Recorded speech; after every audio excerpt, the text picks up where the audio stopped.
Magandang hapon, ito po ang ating latest update ukol po dito sa Tropical Depression Jacinto. Kanina nga pong alas 3 ng hapon, huli po nating namataan si Tropical Depression Jacinto sa layong 505 kilometers sa kanluran ng Cubi Point, Subic Bay, Zambales. Ito po ngayon ay may taglay na hangin na aabot sa 45 kilometers per hour at bugso na aabot sa 55 kilometers per hour.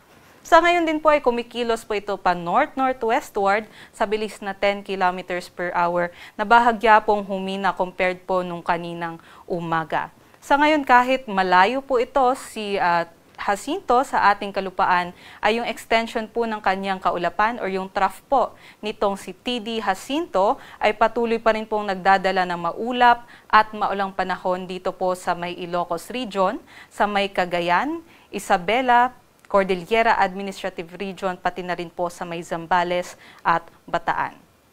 Ito din pong si TD Jacinto ay pinapalakas ang southwest monsoon o habagat at ito po'y magdadala ng mga maulap na papawirin na may kalat-kalat na pag-ulan, pagkulog at pagkidlat dito sa may Palawan, Occidental Mindoro, pati na rin po sa may Western Visayas at sa Negros Island Region. Kaya para sa ating mga kababayan dyan, sa mga nabanggit na lugar ay mag-ingat po tayo sa posibilidad ng flash floods at landslides, lalong-lalo na during moderate to at times heavy rains.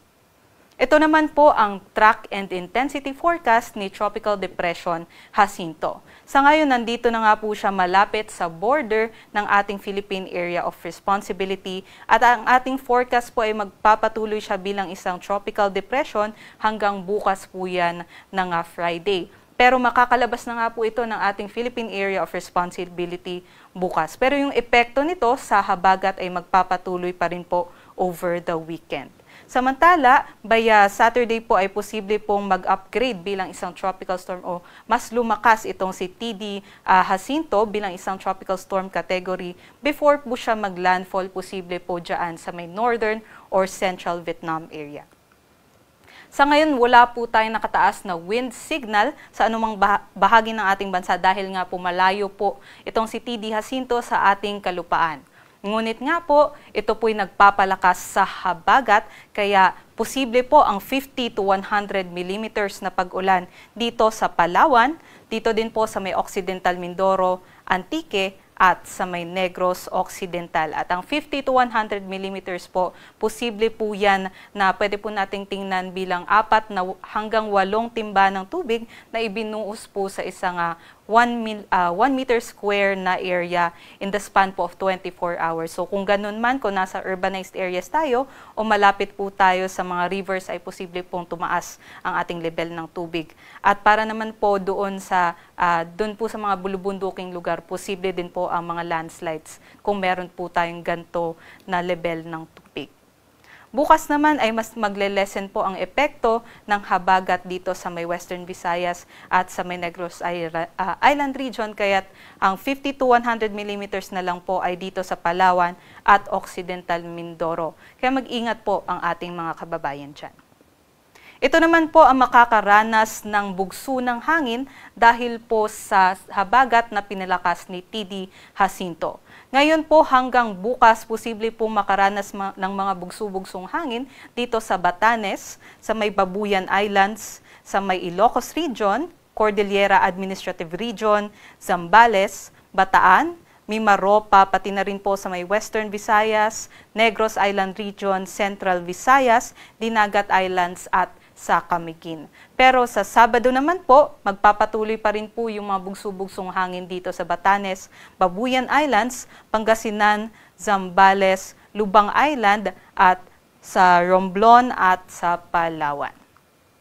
Ito naman po ang ating sea conditions. Wala naman po tayong nakataas na gale warning sa anumang baybaying dagat ng ating bansa.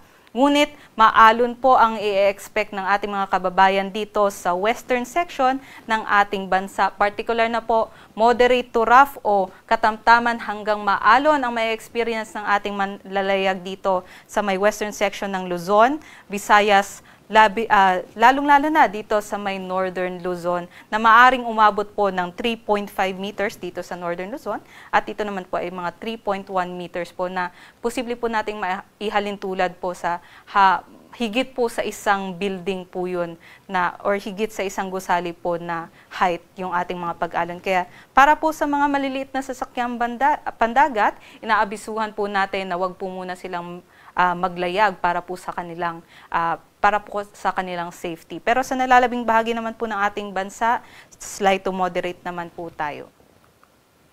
Ito naman po ang magiging panahon natin bukas. Asahan pa rin po na magpapatuloy ang maulap at maulang panahon sa western sections ng ating bansa. Ngunit sa eastern sections naman, kabilang na din po dyan ang Metro Manila. Asahan po natin na magiging bahagyang maulap hanggang maulap po ang ating panahon na may mataas na tsansa ng isolated o localized thunderstorms. Kaya mag-ingat pa rin po tayo sa banta nitong mga thunderstorms, mga biglaan po mga pag-ulan, lalong-lalo na sa hapon hanggang sa gabi. Ito po ang ating mga agwat ng temperatura. Dumako naman po tayo sa Visayas, Palawan at sa Mindanao, kung saan buong Visayas po ang maaaring makaranas nitong maulap at maulang panahon. So makulimlim po tayo dyan bukas dahil pa rin po sa southwest monsoon o habagat, pati na rin dito sa may Palawan area. Pero sa nalalabing bahagi ng Mindanao, asahan po natin, mas maaliwalas naman po ang ating panahon pero mataas din po yung tsansa ng localized thunderstorm sa hapon. Ito po ang ating mga agwat ng temperatura. Para po sa Metro Manila, ang araw ay lulubog mamayang 6:10 p.m.